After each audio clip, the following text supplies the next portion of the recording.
Hey everyone, welcome to the You Are Enough.life podcast. My name is Michael Lovett, as you probably already know. This is my buddy Josh Pacheco.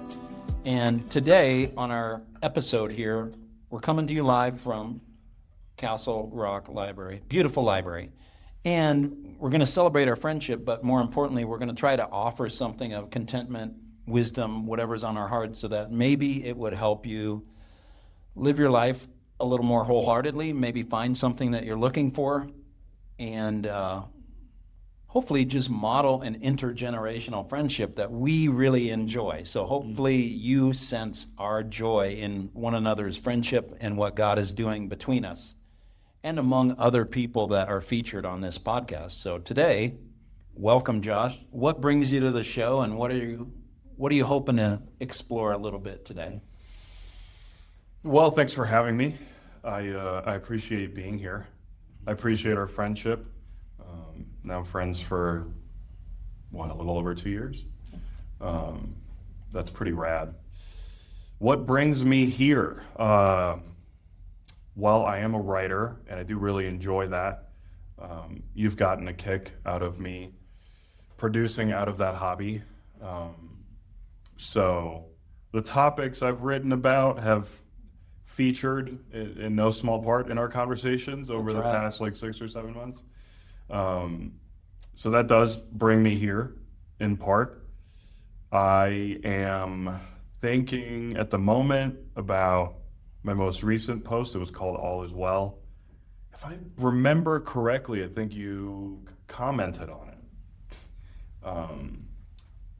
under the username P.Lovester. Yeah, we'll talk more about that. Do you want to go into that now or later? Whichever time. Tell me about the comment and what was the impact on you? What are you sitting with? Oh, I found it funny that you had remarked on the parable I used in the post. You said it made you feel overwhelmed.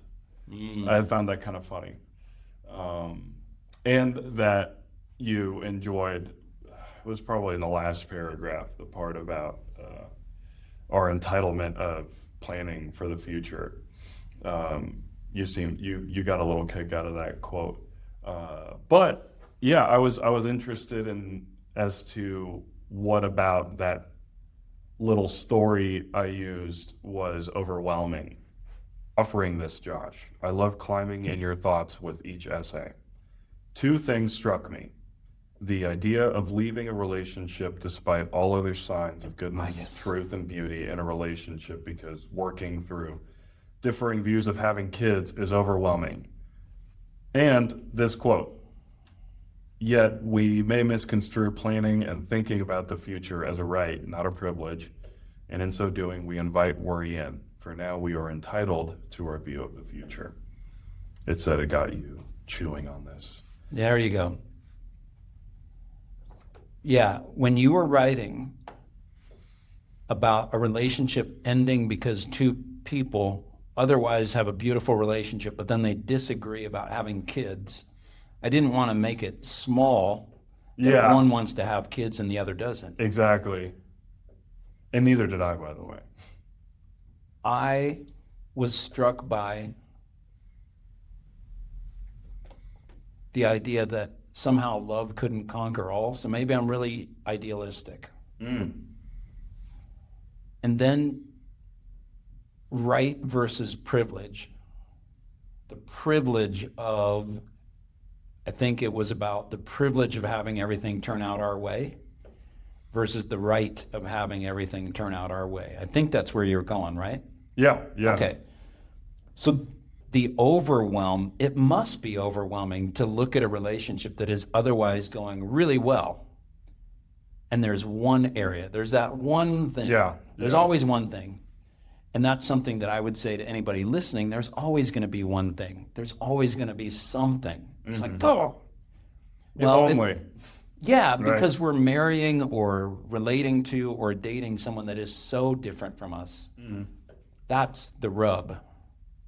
That's why it's hard, because in this illustration, one person really wants kids, the other person doesn't. But I kind of think, having had kids, that you think you don't want them, but then they disrupt your life in all the best ways. Yeah, yeah. So maybe going deeper as to why maybe it becomes a path of divergence for the two people, but maybe it becomes a path of connection that would never have been possible if we just decided real early and real quickly, oh, you want kids, I don't want kids, let's just bag it.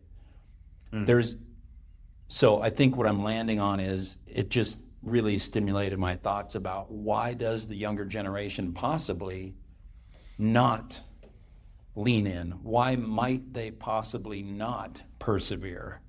Well, easy for me to say because I'm established. I've been married for over 20 years.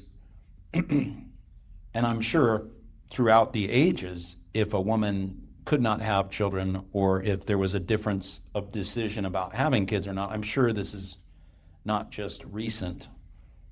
Yeah. However, as an older person that's trying to create content for all different ages to consume and consider together, I think you bring up a fascinating point.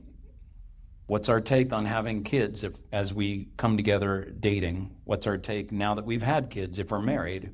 How do we handle kids once they start driving or once they leave for college? What is our relationship to one another in a couple relationship is always changing, but then our relationship to the kids that we might be having or adopting is always changing. And we have, in my opinion, the right and the privilege. It just really got me thinking, do younger people feel a right to control the outcomes? Do they feel it as an entitlement? Or do they experience the way life goes as really just a privilege to partner with God or partner with their significant other? To what extent does rights versus privileges play into friendships, romantic relationships, and then maybe in church community and in intergenerational connection? What do younger and older generations feel kind of like, this is my right? Yeah. Versus it's my privilege, it's my opportunity to relate, let's say, to younger or older people. So you got me thinking on a lot of levels. Knowing we would get together and talk, I was like, I love climbing inside your head. And so every time we get together, I want to record this. Yeah. Yeah, you got a lot of meat on that bone, man. I got a lot of thoughts. I aim to please. I'll at least catch the listener up, because I'm sure everyone reading this or everyone listening to this hasn't read what we're talking about. Yeah. I will link it in the notes. Link it in the notes, joshpacheco.substack.com, shameless plug. But this is the last couple paragraphs of All Is Well, my most recent post, though by the time this will go up, I will have a new most recent post. Yet we may misconstrue planning and thinking about the future as a right, not a privilege, and in so doing we invite worry in. For now we're entitled to our view of the future.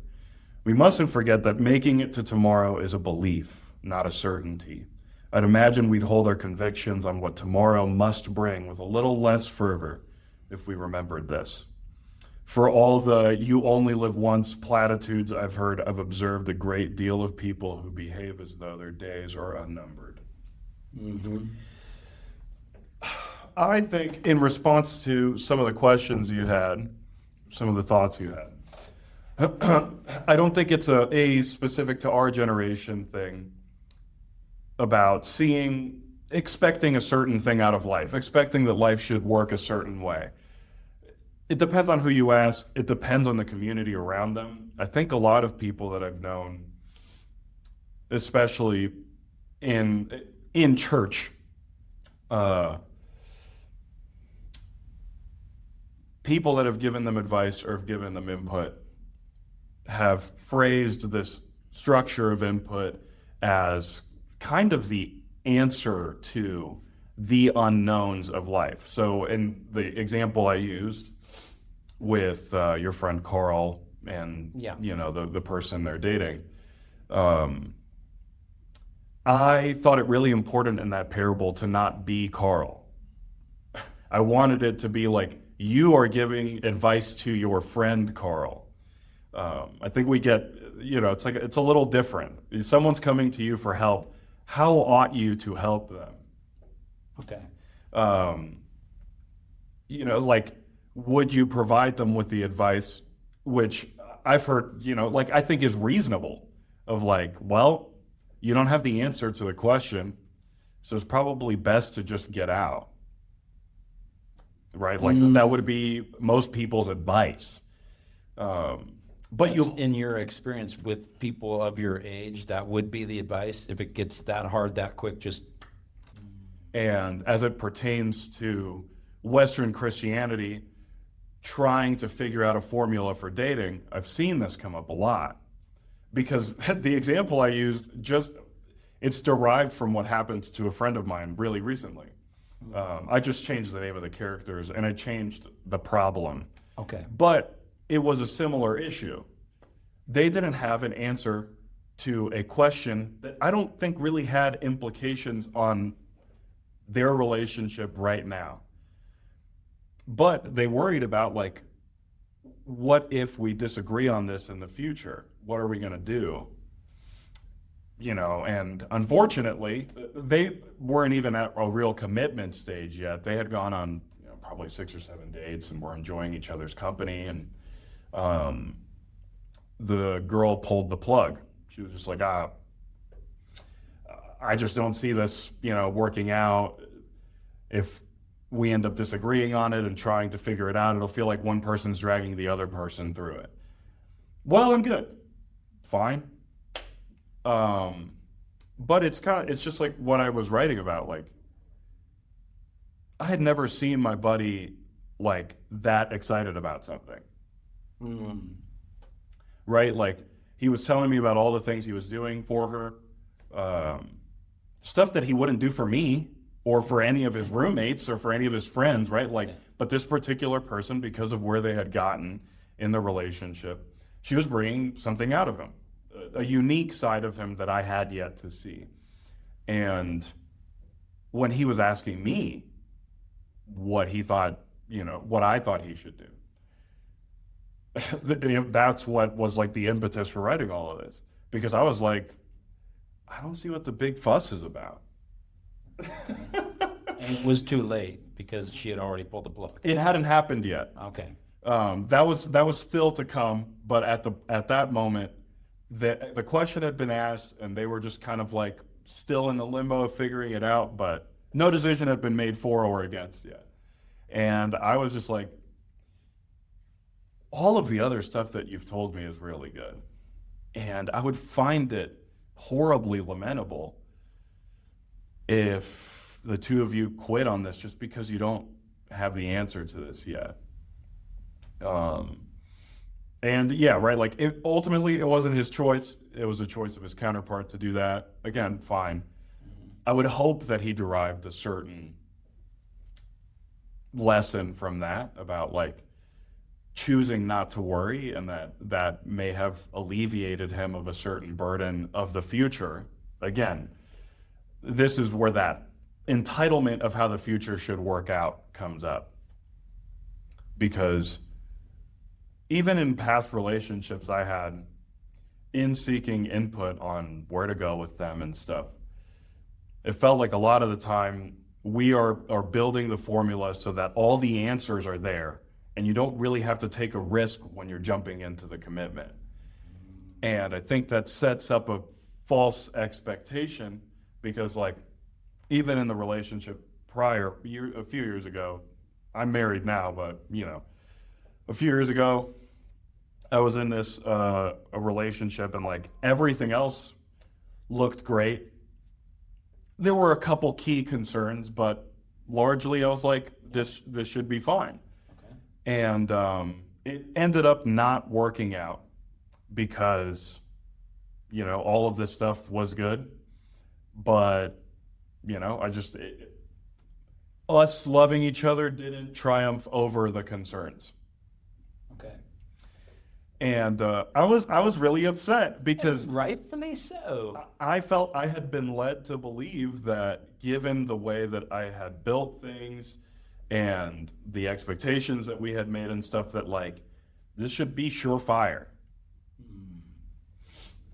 And I was pretty bummed and disappointed and angry.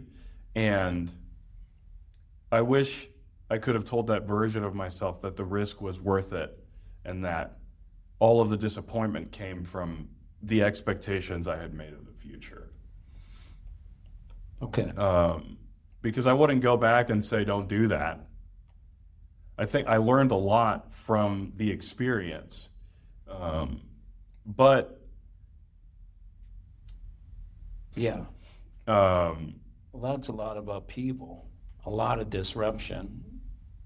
And you were counting on it being surefire, and it was sure enough not surefire. yeah, Thus, the ticked off. Like, do you think that's a source of it? Is almost a betrayal? Like, hey, I thought reality went this way. Ugh, reality's going the other way. yeah, exactly. And then you counter that to like me dating my now wife. Part of the reason I use that parable too is because it happened to me. It must have been 4 months into us dating. We were just watching a TV show at her place, nothing crazy. And this topic came up out of nowhere, talking about family and kids and stuff. I could not tell you how it came up. I just know it did. And I, at the time, was in Carl's position. I was like, I don't know. Especially being a single dude, like thinking about having kids is just so far out of your solar system. A version of me, maybe 18 or 19, dreamed about having a family one day, and it felt like that got undone over the preceding years to the point where I was at where I was at 2 years ago of like, having kids might be morally questionable. It might be morally dubious. Like all the stuff that you come up with, because you can come up with that as a single dude, right? Like nobody else is counting on you to have a meaningful opinion on that. Nobody cares. Yeah. Nothing but time to think about the possibilities. Exactly. So we get into this discussion. Julia, my wife, was very sure that she wanted to have kids. Okay. So yeah, I was in the boat of like not so sure. I wouldn't say we got into an argument about it. It was a light disagreement at best. But it did leave some tension in the air. I bet it did. Right? Because now she's like, I kind of have to think about this. And I'm jumping through the hoops in my head of like, we've been dating 4 months. Am I dying on it? Is this the hill I'm dying on? So, like I tell her like, I don't know, think about it, do your thing. But I think I had decided something along these lines of like, I'm not going to make up some expectation. Okay. I'm not going to say, this is the way that it has to be, and them's the breaks. I imagine that someone would have advised me, like, well, I mean, if you don't really know if you want to have kids and she's really sure about it, it seems like you have your answer there. You should probably just split up, let her have what she wants. I didn't really ask anybody for advice about it. Okay. But I felt like we patched it up. We were fine with not answering the question.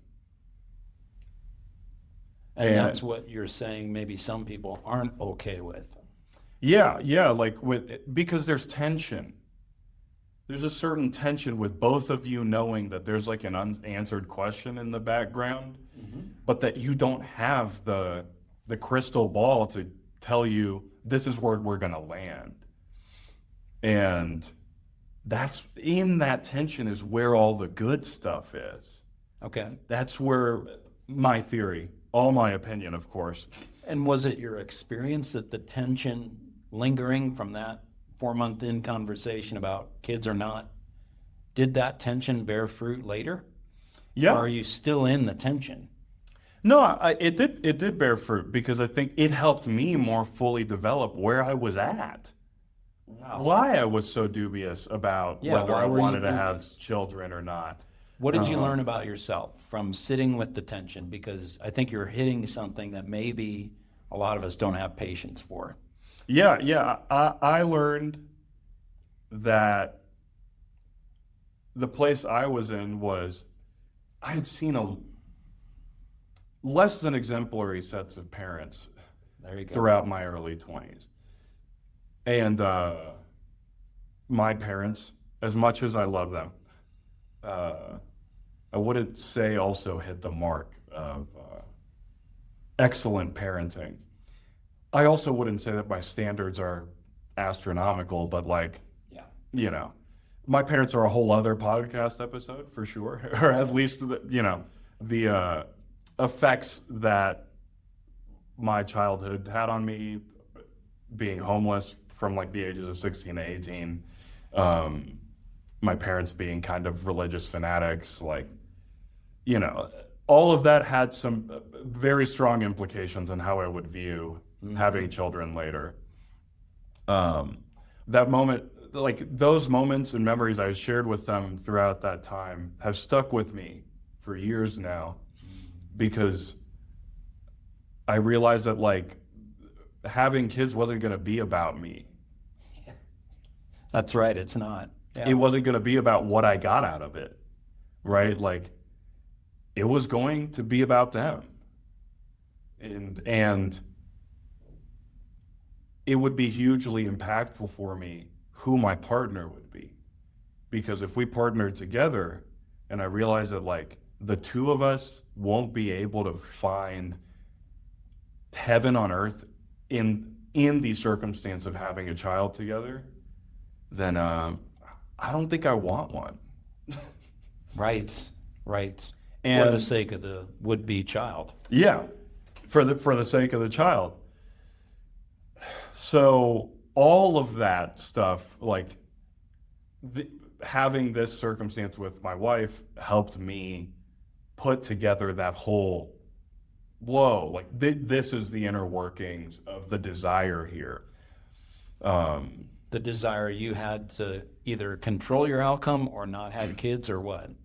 I think the desire was in there to have kids. Oh, okay. But it was under what? What was sitting on top of it? It was under this, like, it'll just depend on who I'm with. And because I didn't have that variable, I had just kind of basically said, well, then I probably just don't want them. Because I didn't have the answer to this question yet. Okay. So, you know, but since I hadn't really thought about it that deeply as a single dude, I was really just at that top level of like, I probably just don't want them. Yeah. And it occurs to me that there's this tension now because you got this great young lady in your life who wants kids, and you were telling yourself a story of, maybe it's not the best thing, or it's not on my radar. So now you risk losing a great relationship for a story that you're telling yourself. So I can appreciate the tension, right? Yeah.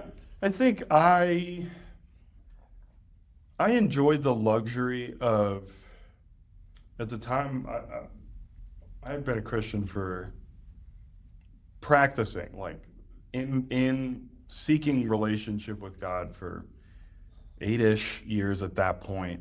I enjoyed a certain level of maturity of like trying to keep my head level and not make every unknown this like world-shattering ordeal.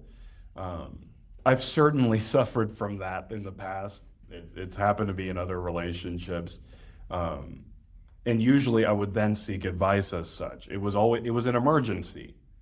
And I felt it important to give this time, to give it that depth of like, we're going to talk and discuss and grow together.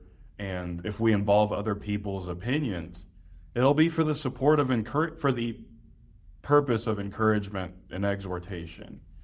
But it will not be for what? Because I think this is important to disambiguate. When do you go to people in your community, especially if you're a Christian, for advice, and when do you not? Like, what are you filtering for, and what are you filtering out?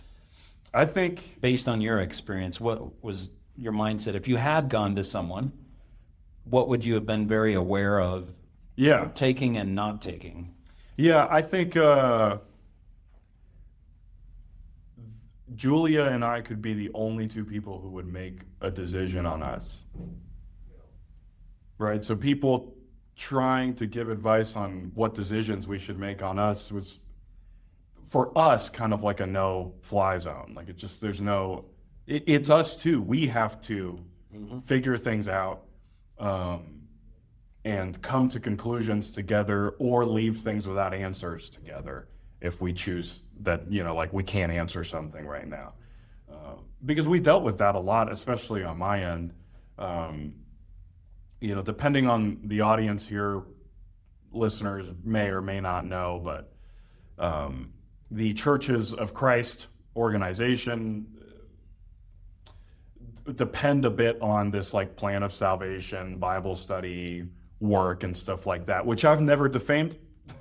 I always think it's cool, I think it's a way of spreading the gospel and trying to teach people what the gospel is.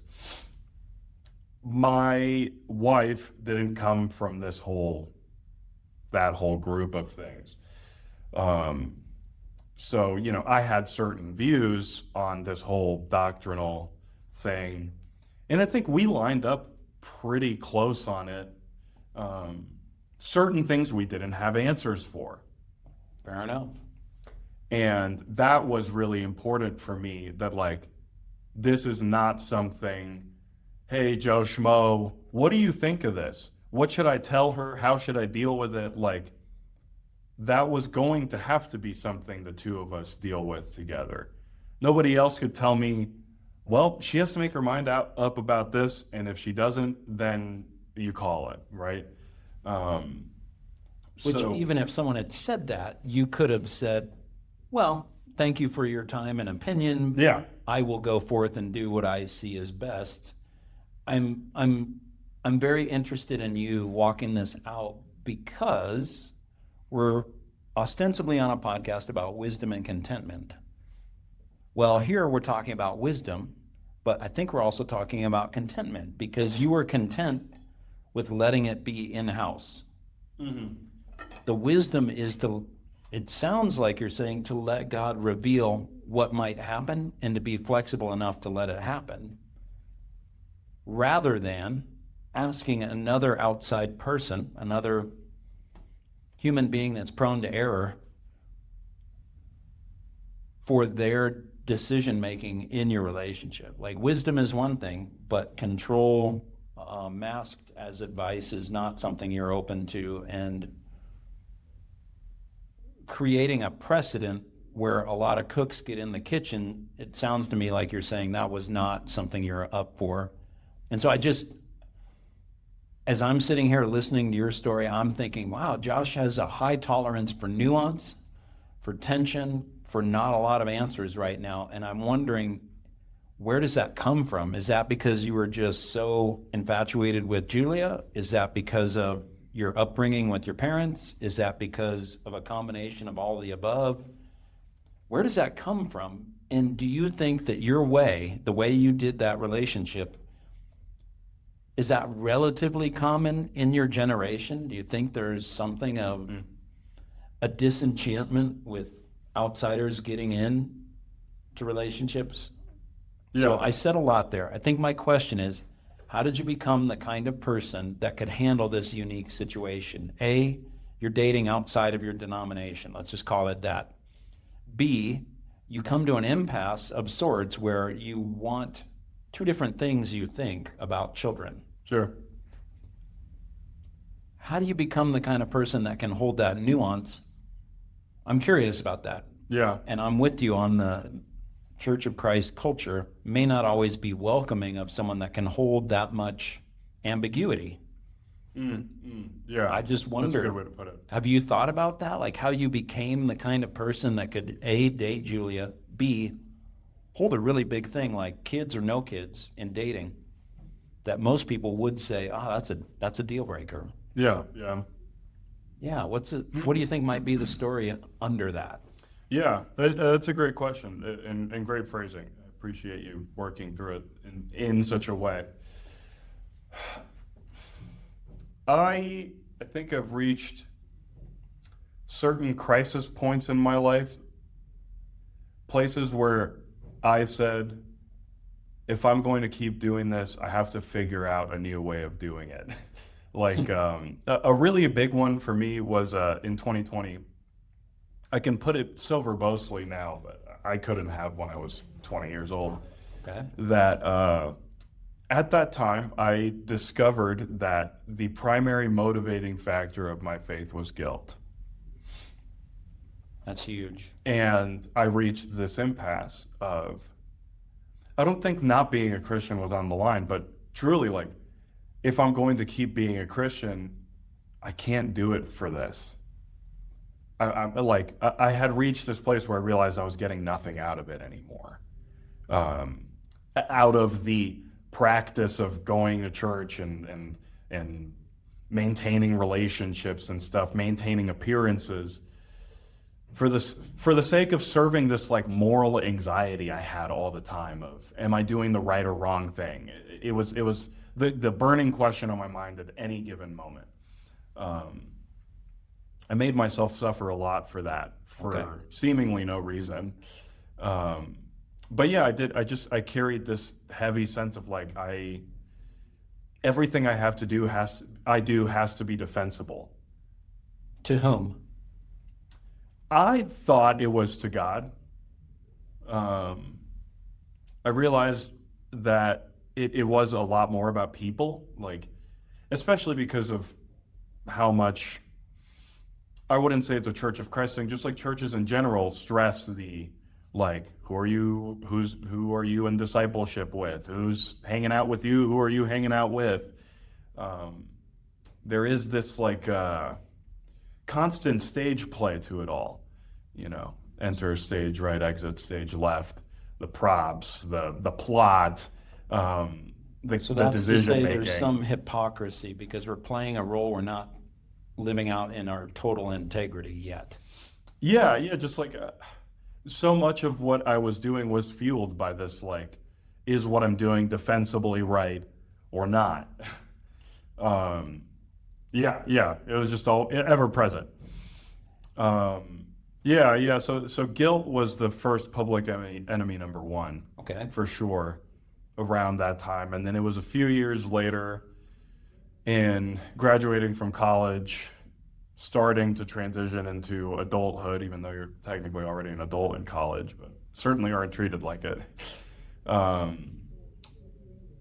graduated, and then, I don't know, engaging with community up until that point had been this largely like, especially since I worked for the church, it was just part of my schedule, right? Like, it didn't cost me much to be present at events, to go to things. And I mean, even my last semester of college, that started changing. I left ministry. I got an internship at Disney. I had a full load of classes. Like, I was already kind of like starting to feel the tug of like, what is valuable time-wise to go to. And then, I graduated, I finished that internship, I got a full-time job, and I was going through the motions of just doing church. And it was probably like end of 2022, I was starting to get really dissatisfied with that because I felt I was showing up every Sunday to hear a different iteration of the same lesson every week. It was what shifted, because now you weren't thinking about your anxious guilt. You were dissatisfied with what? What was the new kind of category that seemed to be the preoccupation? I think I was dissatisfied because now I started owning that, like, I'm going in a direction. Like, even though I couldn't have told you at that time, like, this is the direction I'm going in, but like end of 2022, I split from my roommates that I'd been living with for, at that point, 3 years. And through a connection, a web of friends that led me to a certain couple that lived northeast of Orlando in a town called Oviedo. They had a tiny home, a little house on wheels, and they were like, hey, if you want to rent it for a few months, feel free to. And I was like, I was morbidly afraid, horribly afraid of the idea of living alone because I'd never done it before.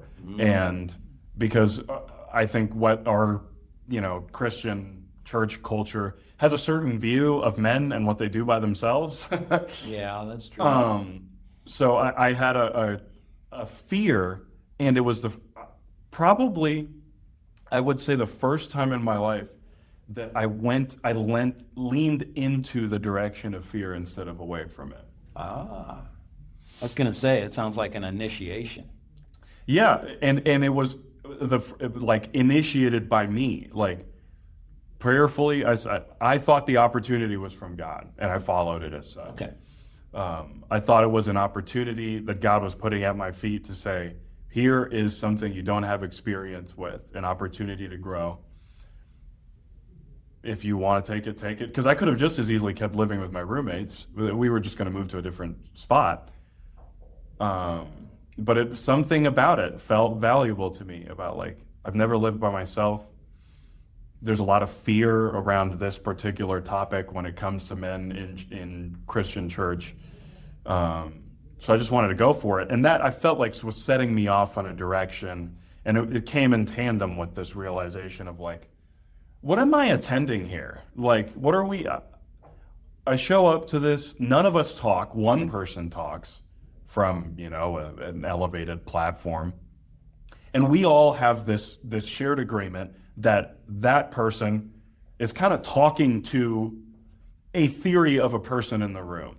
The lowest common denominator that Joe Schmo, who doesn't know anything about God or Christianity or religion, walks in through the doors. This sermon's for them. It rung all too true throughout Sundays and stuff and Bible talks as I went along through those preceding weeks, was that I want to talk about God with people, and I'm not doing that at the place that we're supposed to be talking about God.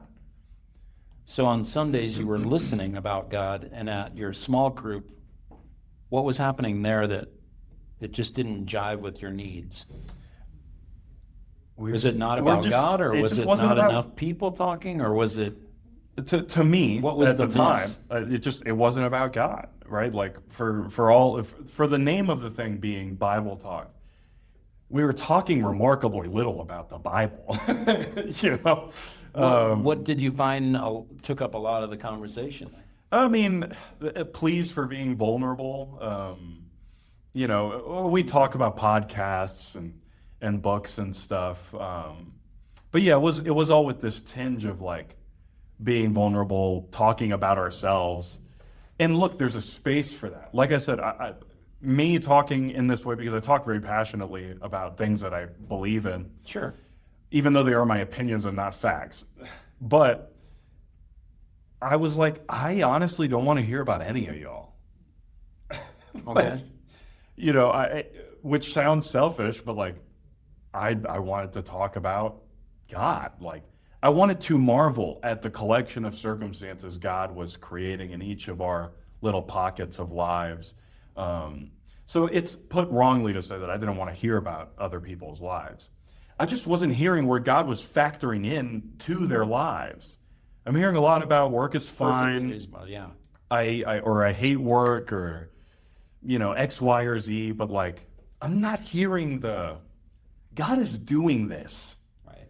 And so there you found yourself in a time of initiation of moving away and finding your own strength on your own. And at the same time, you found that the place where you should gather and marvel at God was a place where people gathered and talked more about themselves than about God in themselves.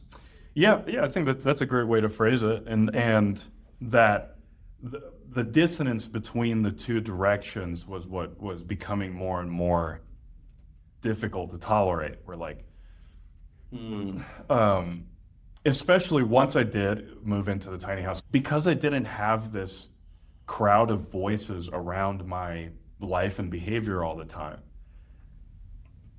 it produced this like remarkable freedom in my personal relationship with God.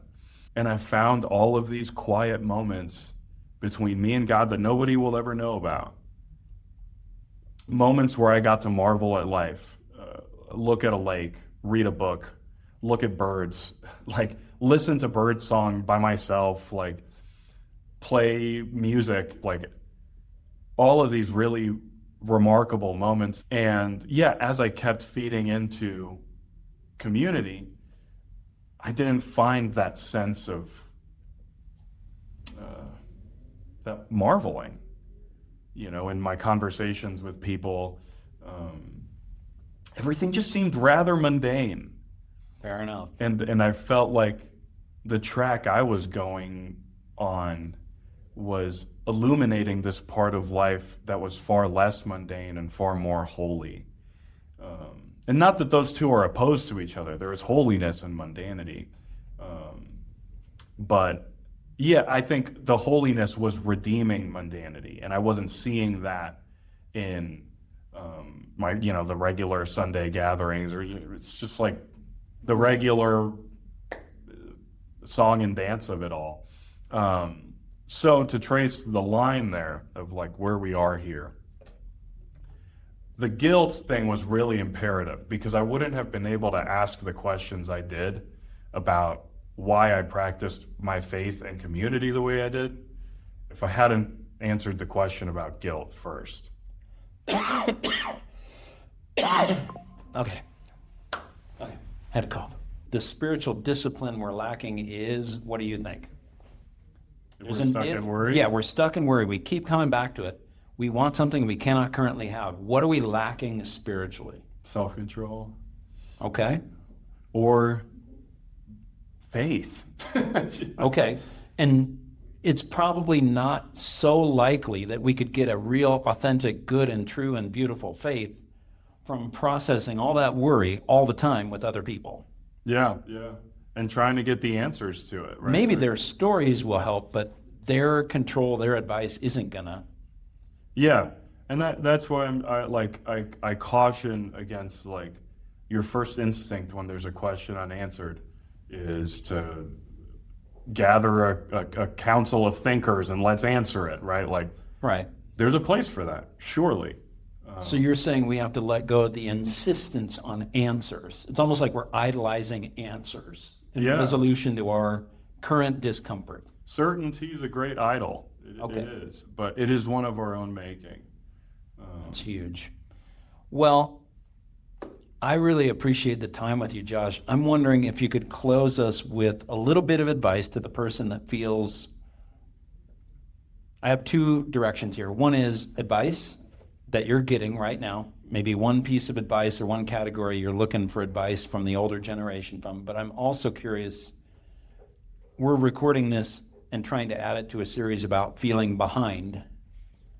What I heard in your story, and you can sign off on this or tune it up, according to the culture of the group that you were part of, and according to your story you were telling yourself about what a good Christian is, you felt behind. You felt chronically guilty of not being good enough, so therefore behind. Does that resonate? Is that a fair characterization of your early stages of Christianity? Did you feel kind of behind or not enough? Yeah, Were you certainly. comparing to other people or to some caricature Certainly. of what a Christian is or does or knows or understands? Yeah, definitely. And the quote I said earlier, I wish I would have heard earlier. Okay. That to have the desire and the purposeful seeking of something because you're afraid you're missing it might mean you've found it. Awesome. And lastly, just by way of closing on an intergenerational podcast, what are some of the questions you're bringing to older people or to mentors? What are some areas you want advice on or that you're currently getting mentoring on as a newly married mid-ish 20-year-old person in the 21st century, what are you looking for? What questions are you asking lately? I mean, right now, I have been asking a lot of questions of my writing. It's a pursuit I hadn't taken seriously for a few years. I started writing when I was living at the tiny house. That was where I started my first blog. And I didn't have any conception of what I wanted it to be. I wasn't advertising it. Like, nobody could find it unless I told them, hey, read this if you want, and I texted them the link. Sure. So now I started a Substack in October or November. I've been posting on it monthly. And the question has been, at least consistently now, of like, how do I continue to take this seriously? How do I continue to ask God for this to grow and influence and to end up in front of more people, not for the sake of vanity, for the sake of, look how many people are reading the stuff I'm writing, but because I think there's something encouraging here. I think there's something that could be useful for the distressed seeker, for someone with a lot of questions and just wants to find answers, and they won't find any answers in my writing. But I hope it could lead them to reinterpret the story, like I had said in All Is Well. Like I used that little parable of Carl and Jenny because I wanted to emphasize how important our interpretation of experience is. We choose how to tell the story. But yeah, all that said, that's the question I'm asking right now, is just like, what's the next step in evolving my writing? I want to start a new writing series. So yeah, getting some advice on creativity. But largely, life is good. That's great. All is well. All is well. Well, Josh Pacheco, thanks for being on the show. Thank you all for hanging in there.